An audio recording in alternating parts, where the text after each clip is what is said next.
การนำกระทรวงป้องกันความสงบก็ได้อวยพรครอบครัวอดีตการนำกระทรวงป้องกันความสงบเนื่องในโอกาสวันสร้างตั้งกำลังป้องกันความสงบที่ได้หมุนเวียนมาครบรอบ64 ปีวันที่ 17 มีนาคม 2025 การนำคันสูงกระทรวงป้องกันความสงบได้เคลื่อนไหวเยี่ยมยามและอวยพรอดีตการนำอาวุโสบำนาญกระทรวงป้องกันความสงบเนื่องในโอกาสวันสร้างตั้งกำลังป้องกันความสงบครบรอบ64 ปีคือวันที่ 5 เมษายน ปี 1961 ถึงที่ 5 เมษายน 2025 ที่ใกล้จะมาถึงนี้โดยได้แบ่งออกเป็น 4 คณะคือคณะรัฐมนตรีกระทรวงป้องกันความสงบนำพาโดยทานพลเอกวิไลลาคำฟองกรรมการกรมการเมืองศูนย์กลางภาครองนายกรัฐมนตรีกระทรวงป้องกันความสงบพร้อมด้วยคณะได้นำเอากระตาดอกไม้และกระตาของขวัญเข้าเยี่ยมยามอวยพรครอบครัวทานพลตรีอาสางลาวลีอดีตรัฐมนตรีกระทรวงป้องกันความสงบและครอบครัวทานพลตรีสมแก้วศิลวงศ์อดีตรัฐมนตรีกระทรวงป้องกันความสงบท่านพลเอกวิไลลาคำฟองได้กล่าวว่าเพื่อเป็นการแสดงความรู้บุญคุณอย่างล้นเหลือต่ออดีตการนำกระทรวงป้องกันความสงบที่ได้เอาใจใส่ซีทิศอย่างทาง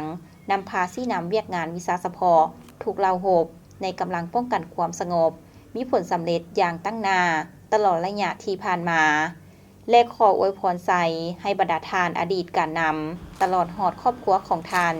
จงมีแต่ความผาสุกมีผลสำเร็จในหน้าที่การงานเป็นโฮมโพโฮมไซที่นำพา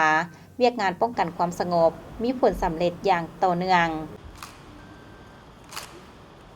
และในวันเดียวกันนั้นคณะทานพลโทกงทองพงษ์วิจิตรรองรัฐมนตรีกระทรวงป้องกันความสงบพร้อมคณะได้นำเอากระตาดอกไม้และกระตาของขวัญเข้าเยี่ยมยามอวยพรครอบครัวทานพลตรีสินทวงศ์ไสยกรและครอบครัวทานพลตรีปริญญาเอกสมหวังธรรมสิทธิ์อดีตรองรัฐมนตรีกระทรวงป้องกันความสงบการเข้าเยี่ยมยามและอวยพรไซในครั้งนี้เพื่อเป็นการยื้อยามถามข่าวและอวยพรไซอันประเสริฐต่อครอบครัวอดีตการนำกระทรวงป้องกันความสงบเนื่องในโอกาสวันสร้างตั้งกำลังป้องกันความสงบครบรอบ64 ปีที่ใกล้จะมาถึงให้มีสุขภาพแข็งแรงมีความสุขทั้งกายและใจและมีความสุขส่วนตัวและครอบครัว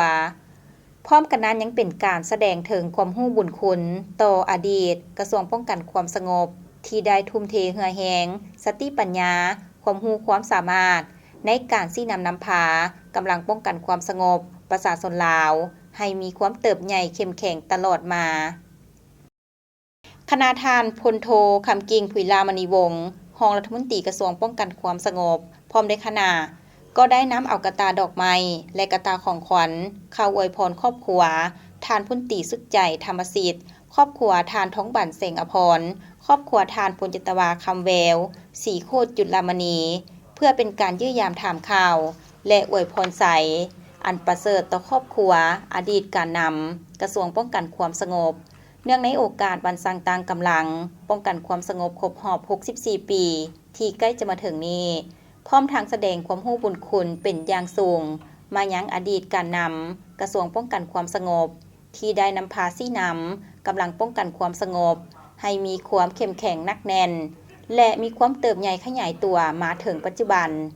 และพร้อมจะนำเอาแบบแผนอุดมการณ์และประสบการณ์มรรคผลของบรรดาทานญาติมาใดนั้นมาเป็นแบบแผนบทเรียนในการเสริมขยายกำลังป้องกันความสงบให้เติบใหญ่ขยายตัวขึ้นไปอย่างบ่หยุดยั้งคณะทานพลจิตวาหุ่มพันธ์ผิวเข้มพรรองหัวหน้ากรมใหญ่การเมืองป้องกันความสงบพร้อมด้วยคณะก็ได้นำเอากระตาดอกไม้และกระตาของขวัญเข้าเยี่ยมยามและอวยพรครอบครัวทานพลตรีเสียงสมกุลวงศ์ครอบครัวทานพลตรีคำผลบุตรคำและครอบครัวทานพลจิตวาตุลาอินทาธิราชอดีตรองรัฐมนตรีกระทรวงป้องกันความสงบตื่มอีกจากนั้นทานอดีตรัฐมนตรีรองรัฐมนตรีกระทรวงป้องกันความสงบก็ได้กล่าวแสดงความขอบใจต่อทานรัฐมนตรีและรองรัฐมนตรีกระทรวงป้องกันความสงบพร้อมด้วยคณะที่ได้มาเยี่ยมยามถามข่าวและอวยพรไซอันประเสริฐในครั้งนี้และขออวยพรไซให้ทานพร้อมด้วยคณะ ตลอดหอดกำลังป้องกันความสงบทุกสหายจงมีแต่ความผาสุกมีสุขภาพแข็งแรง